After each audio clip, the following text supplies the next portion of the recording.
So I bought this product like a month ago, and then I used it literally 5 times. This is the 5th time.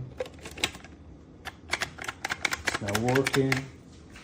It's connected, and it smells like burned electric. And the amount we put inside is not even a lot. And before I buy, I was thinking not to buy because of the commands.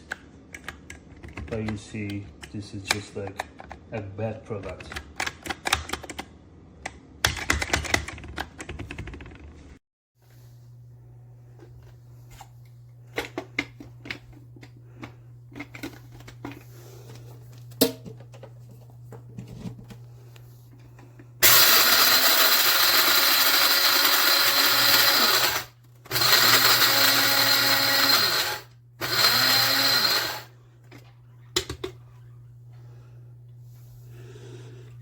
Smells good.